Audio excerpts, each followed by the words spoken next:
그 자폐 스펙트럼 안에 있는 친구들도 이런 것들을 봤을 때 사람이나 저나 얘나 그냥 그게 그건 거예요. 그러니까 제가 안녕 해도 그닥 관심이 없는 거죠. 이 친구들은 그냥 다 같은 개체인 거예요. 그래, 안녕, 반가워, 어디서 왔어? 대답을 안 해. 안녕, 선생님 한번 볼까? 안녕. 아무래도 안 쳐다봅니다. 그냥 자기가 갖고 있는 거 계속 가지고 놀아요. 막 이렇게 해도 관심이 없어요. 저는 사람이 아니라 얘네들 입장에서는 그냥 지나가는 사물 하나. 그냥 뭐 하나 지나갔네? 뭐 하나 지나갔네? 라고 인식을 하는 거지, 어떠한 사람이 와서 나한테 인사를 했다라고 받아들이는 게 아닌 거예요. 4세, 5세, 6세가 되면은 아이들도 말을 해요. 왜냐면 자폐에서 지적장애가 3분의 2 정도가 지적장애라 이제 언어 발달이 조금 지연이 되고 많이 떨어지고 3분의 1 정도는 평균 지능이에요. 그러니까 10명 중에 3, 4명 정도는 지능은 괜찮은데 본인의 세상에 갇혀서 사회적인 맥락의 구분이 안 되고 의사소통이 안 되는 거예요. 이 의사소통이라고 하는 거는 아이가 말로 언어를 진행할 때 보통 언어에는 3가지의 기능이 있죠. 하나는 사회적인 기능. 안녕? 너 오늘 밥 먹었어? 돈까스 먹었어? 예! 이런 식의 사회적인 언어 기능이 첫 번째. 두 번째는 정보적인 기능. 언어에는 정보적인 기능이 있어요. 이런 거예요. 아줌마, 톡톡톡 쳐, 저를. 아줌마, 선생님, 저 혹시 마블 알아요? 이렇게 아이가 말해요. 응? 마블이 뭐야? 이렇게 물어보면 마블에는 스파이더맨도 있고 아이언맨도 있고 뭐 블랙팬서도 있어요. 블랙팬서 아세요? 블랙팬서는 엄청 멋있어요. 이런 식으로 본인이 알고 있는 것에 대한 뭐 포켓몬, 뭐 파이리 꼬부기 이거 엄청 얘기하죠. 아이들 그 뭐죠? 파이리 꼬부기, 피카츄, 뭐 리자몽 뭐 이런 식으로 저희 아이들이 가지고 있는 어마어마한 정보, 본인의 관심사에 대한 이 정보가 언어로 막 얘기를 합니다. 그런데 언어적인 기능도 말에는 이렇게 정보적인 기능이 있죠. 그리고 세 번째는 명령적 기능이 있어요. 명령적 기능이란 뭐냐? 싫어, 안 해, 나 잡지 마, 가고 싶지 않아. 이 평균적인 지능을 가지고 있는 한 3, 4명의 아이들은 말을 하는데 이 언어에 대한 패턴을 자세히 들여다보면 명령적인 기능만 사용하는 아이들이 많습니다. 본인이 주장하는 바, 싫어, 안 해, 안 할 거야, 안 먹을 거야, 안 갈 거야, 하기 싫어, 이런 말만 하고 언어의 어떤 정보적인 기능, 본인이 정보적인 기능과 사회적인 기능에 대한 언어의 말을 하지 않는 경우가 많아요. 그래서 우리 아이가 지금 유치원생이야. 아직 초등학교 입학 전인데 말은 어느 정도 하는 것 같은데 이 말의 기능이 사회적인 기능이나 어떤 정보적인 기능처럼 이렇게 뻗어나가는 게 아니라 어떤 명령적인 기능에만 머물러 있거나 아예 그마저도 안 한다. 사회적인 교류를 안 하고 의사소통이 되지 않는다라고 한다면 한 번은 의심해 보셔야 되는 거예요. 검사를 받아야 되나? 이런 것들. 이 언어적인 것보다 시선 맞춤이 더 중요하다고 하는 이유는 시선 맞춤이라는 거는 우리 아이가 어떤 사회적으로 소통하려고 하는 능력 플러스 사람과 사람이 아닌 거에 대한 구분의 능력이 되지 않는다는 거예요. 좀 어렵죠? 이게 무슨 말이냐면 보통 사람이 와서 안녕 이렇게 하면 인사를 해야 되나? 안녕 하고 이렇게 슬쩍 쳐다보거나 숨거나 도망가거나 이런 것들이 모두 다 시선 맞춤이 이루어지는 건데 아예 안 해. 새로운 사람이 있건 새로운 고양이가 있건 뭐 나뭇잎이 떨어지건 얘네한테는 그게 그건 거예요. 그냥 개체인 거지. 그래서 어느 집단에 갖다 놔도 행동 양식이 비슷해지고 어떤 사람에 따라 행동 양식이 달라지는 게 아니라 개를 보던 고양이를 보던 뭐 헬로카봇을 보던 뭘 보던 다 똑같아. 그냥 자기 머릿속에 생각에 빠져 있어서 다른 사람한테는 관심이 없는 거예요. 그래서 친구가 이야기합니다. 혹은 같은 유치원을 다니고 있는 아이의 엄마가 얘기해요. 안녕, 현모 오늘 여기 어떻게 왔어? 이렇게 말을 하면 어떻게 왔어라는 게 사실 우리가 너 버스 타고 가니 지하철 타고 가니 이거 아니잖아요. 너 여기 왜 왔어? 이거죠. 놀려고 온 거죠. 근데 어린 아이들은 너무 귀여워서 걸어왔어요. 이렇게 말할 수 있어요. 괜찮아요. 여기까지는 괜찮아. 그런데 안녕, 너 여기 어떻게 왔어? 이렇게 물어봤을 때 뭐 지하철을 타러 왔는지 놀러 왔는지 얘기를 하는 게 아니고 어떻게 왔어라고 물어봤을 때 이 아이가 자기가 하고 싶은 말만 하는 아이들이 있습니다. 나 식혜줘 라고 얘기를 하는 거죠. 제가 반갑게 안녕이라고 말했을 때도 식혜 먹고 싶어 이렇게 엄마한테 안겨서 얘기를 하는 경우도 있어요. 그래서 식혜가 먹고 싶나 보다 해서 너 여기서 식혜 먹을 거야. 그리고 또 다른 거 뭐 먹고 싶어? 이렇게 물어봤을 때 놀이터 안 가! 집에 가! 싫어! 이렇게 하는 경우가 있습니다. 뭐 오늘 유치원 재밌었어? 오늘 뭐 하고 놀았어? 뭐 선생님이 뭐 잘해주셨어? 오늘 점심에 맛있는 거 나왔어? 이렇게 엄마가 물어보는데 엄마에 대한 대답을 안 하고 식혜 안에 있는 그 식혜 밥알만 쳐다보고 있는 거죠. 그래서 다른 사람들이 얘기를 걸고 말을 걸고 끊임없이 푸시를 해도 본인 세상 머릿속에 있는 걸 끄집어내서 말을 한마디를 좀 섞어보려고 시도를 해도 이 아이들은 쳐다보지 않습니다. 아니면은 말을 하기는 하는데 맥락 없는 다른 말로 대화를 해서 소통이 안 되는 거예요. 턴테이킹이라고 말하는데 말의 순서가 이루어지지 않는 거예요. 누가 어떻게 물어봤을 때는 그 물음에 대한 답을 하고 뭐 먹을지에 대한 답을 하고 뭐가 재밌었는지에 대한 답을 하는 이 순서가 순차적으로 언어로 나오는 게 아니고 자기 머릿속에 생각에만 빠져 있으니까 당장 내 눈앞에 있는 식혜의 밥알만 보이고 당장 내가 먹고 싶은 식혜에 대한 생각에만 빠져 있는 거예요. 기본적으로 우리가 자폐인지 아닌지 구분할 때 이 아이가 시선 맞춤이 잘 되냐, 되지 않냐 이걸로 우리가 얘기를 많이 하고는 합니다. 시선 맞춤에 대한 이야기를 자꾸 하는 이유가 있어요.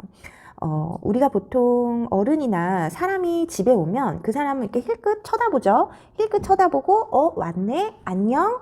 뭐 혹은 그 사람을 보고 도망가기도 하고 이렇게 하는데 시선 맞춤이 이루어지지 않고 본인이 하던 몰두하는 일에만 계속 가지고 논다는 말은 이 아이가 그것을 사람으로 인식하지 않았다라고 하는 이야기가 됩니다.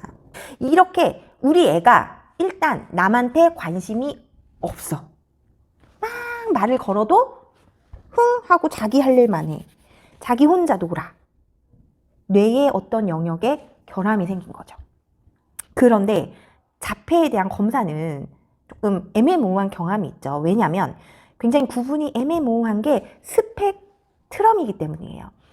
1에서부터 100까지 쫙 펼쳐놓고 뭐 아주 심한 애, 아주 약한 애, 아주 없는 애, 경계에 있는 애 이렇게 스펙트럼으로 나눠지기 때문에 이 스펙트럼을 굉장히 넓게 보는 선생님한테 가시면 자폐 진단을 받는 경우도 있는데 이 스펙트럼을 굉장히 좁게 보는 선생님한테 가면 자폐 진단을 안 받는 경우도 있죠. 이게 보시는 선생님들마다 평가의 기준이 다르다는 게 우리 부모님들의 마음에 더 힘든 겁니다.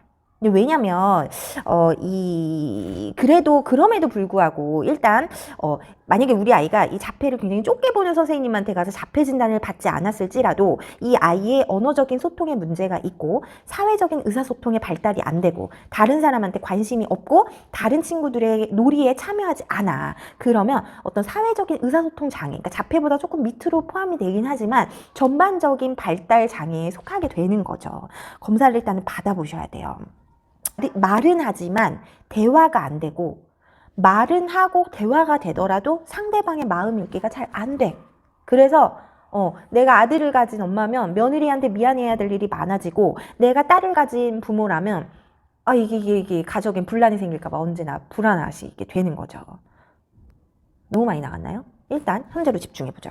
자폐 검사를 받으러 가기 전에 우리 아이들을 관찰을 해보시면 특정한 거를 계속 하려고 고집을 많이 부려요. 일반 아동들보다 아주 격하게 반응을 부려요. 왜냐하면 이 친구들은 사회성이 부족해서 눈치라는 게 없어. 이렇게 말하면 좀 욕하는 것 같지만 눈치가 없으니까 울거나 떼부리는 것도 더 심해요. 눈치를 조금 보면 오늘 우리 엄마가 좀 컨디션이 안 좋아 보인다. 내가 좀 눈치를 봐야겠다라는 게 있는데 이 친구들은 타인의 신경을 쓰지 않기 때문에 타인의 감정과 타인의 상태가 어떤지 몰라. 오직 지금 나. 울고 떼쓰고 저심해요. 근데 얘네가 지금 어릴 때는 부모가 그냥 받아줄 수가 있는데 이게 만약에 유치원 6살, 한국 나이로 6살, 7살 그리고 초등학교에 입학해. 눈치도 없고 사회성이 부족하고 융통성이 없기 때문에 학년이 올라갈수록 수업이 안 돼요. 이게 문제예요. 수업이 안 돼요. 유치원 때는 수업에 참여하지 않고 혼자 열애돼서 뭐 혼잣말을 하거나 딴소리를 하거나 뭐 우두두두두두두두두 이런 소리를 내면서 혼자만의 세상을 해도 유치원 선생님들이 조금 봐줘요. 왜냐면 아직은 어리니까. 그런데 초등학교에 올라갔어. 예, 단체죠. 열애되지 않습니다. 수업이 안 돼요. 이럴 경우에 부모님한테 매번 전화가 가는 거예요.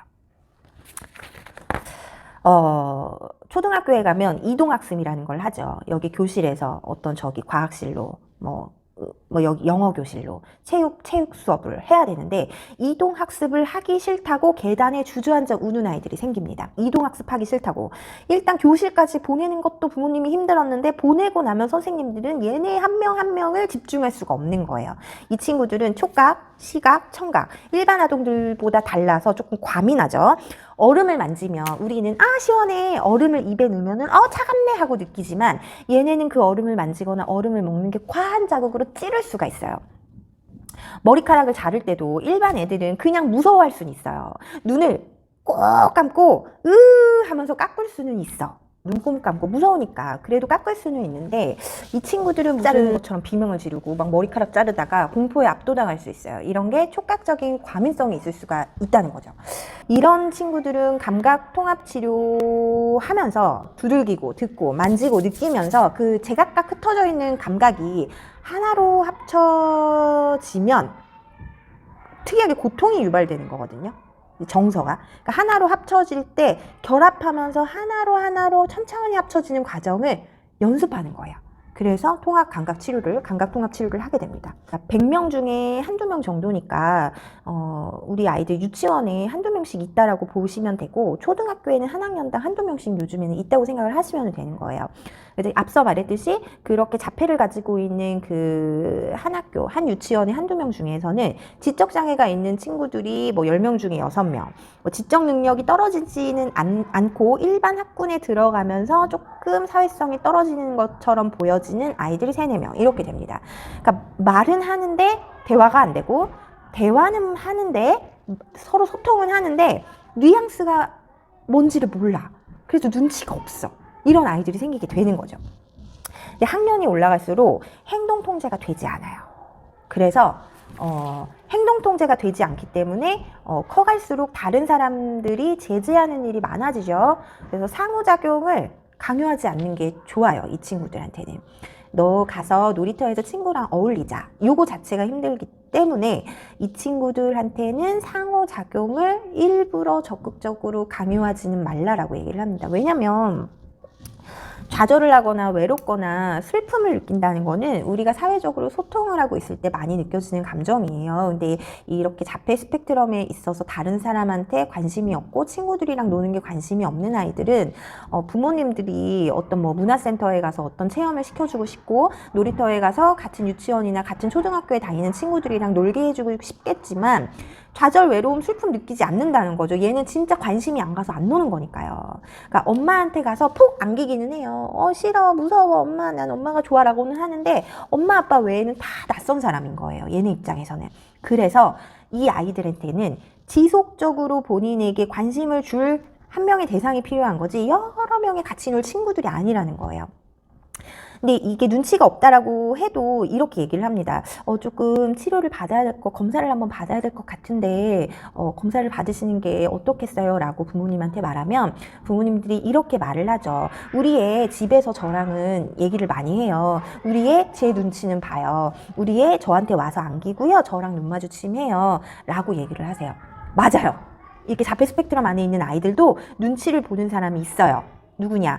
본인에게 지속적으로 애정을 준 사람. 엄마일 가능성이 크겠죠. 아빠일 가능성이 크겠죠. 본인에게 그런 사람한테는 이 아이들도 눈치를 본다. 그리고 또 통증에 대한 감각이 조금 남달라서 자해 행동을 하는 경우도 있어요. 통증이 너무 예민하거나 통증이 너무 둔감하거나. 그래서 정상적인 애들은 이게 본인이 막 화를 낼 때 아프지 않게 박는데 얘네는 통증에 대한 감각이 좀 다르니까 이 자해 행동의 반응성이 굉장히 큽니다. 그래서 화를 낼 때도 조금 부모님이 감당이 안 되게 화를 내는 경우도 있죠. 그래서 보통 벽을 쿠션으로 만든다든가 바닥도 이렇게 쿠션으로 해놓는든가 하는 부모님들도 많이 계세요. 그러니까 행동 수정 요법으로 반복이 되지 않도록 수정해 나가는 치료를 이런 친구들한테 많이 하죠. 왜냐면 임상적으로 네가 이런 행동을 계속해서 머리를 박거나 나쁜 행동을 했을 때 강제되는 외부의 행동이 따른다라는 거를 연결해서 이 아이들이 인식하게끔 하는 거예요. 이것도 이 친구들이 이해해가지고 고치는 게 아니에요. 인식을 해서 수정하는 거예요. 이 친구들에 대한 접근법은 이해를 시키고 설득을 하고 어떻게 어떤 인식에 대한 구조를 바꾼다라기보다는 다르게 접근을 하는 거죠. 이렇게 본능적으로, 체감적으로 몸이 익어서 자동적으로 나가도록. 그래서 반복하면 뇌의 두 가지가 연결되는 거죠. 쿵!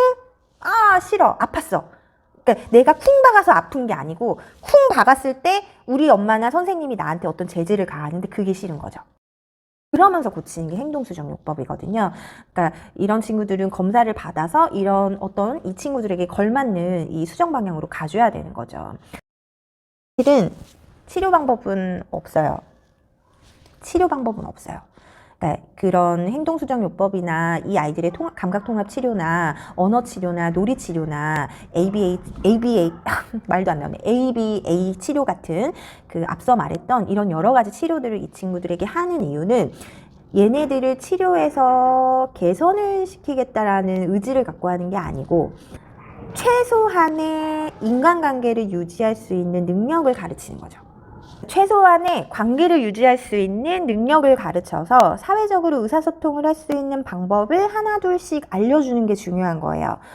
그러기 위해서는 최소한의 의사소통을 해야 되기 때문에 언어치료를 받는 거고 최소한으로 사람들과 관계를 유지할 때 과자극을 받지 않을 수 있도록 어떤 청각, 시각, 촉각 같은 부분에 대한 통합감각 치료를 받는 것이고 최소한의 사람과의 사회적인 관계 속에서 이상한 행동을 하지 않도록 행동수정요법을 받는 거예요. 그러니까 이 친구들은 일정하고 예측이 가능한 플랫한 환경을 원해요. 그러니까 이게 바뀔 때마다 불편하고 괴로우니까 이 호소감을 좀 적극적으로 하는 거죠. 그러니까 어린 친구들은 이동 수업이 어렵고 유치원에 가는 게 어렵고 선생님이 바뀌는 게 어렵고 학년이 바뀌는 게 어렵고 본인과 1대1로 애정을 주고받았던 그 대상들이 계속 변하는 게 너무 힘든 거예요. 그러니 환경의 변화가 생길 경우에는 연습이 필요하고 근데 여기서 중요한 거는 일부러 연습을 하게끔 해서 변화를 일부러 겪게 할 필요는 없어요. 너 이거 부딪혀서 극복하라고 밀어붙이지 말라는 거예요. 놀이터에서 친구와 놀고 싶지 않다는데 일부러 갖다 붙이실 필요 없고요. 문화센터 가서 뭐 축구클럽 가서 축구하고 싶지 않다고 하고 구석에서 울고 있는 애 매번 축구클럽 보내실 필요가 없다라고 하는 거예요. 뭐 친구들이랑 사이좋게 지내라, 선생님 말 잘 들어라, 친구한테 보면 반갑게 인사해라 이런 말 하실 필요도 없다는 거예요.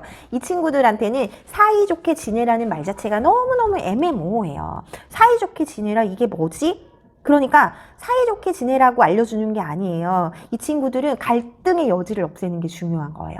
사회적으로 막 이 친구들이 하루를 살 때 갈등의 여지를 없애고 괴로움의 여지를 없애고 고통과 불편감의 그런 여지를 없애는 게 중요한 거예요. 그러니 안정감을 주는 게 좋죠. 그래서 우리 아이들이 그 자폐 스펙트럼인지에 대한 검사를 받으러 가시기까지가 많이 고통스러우세요.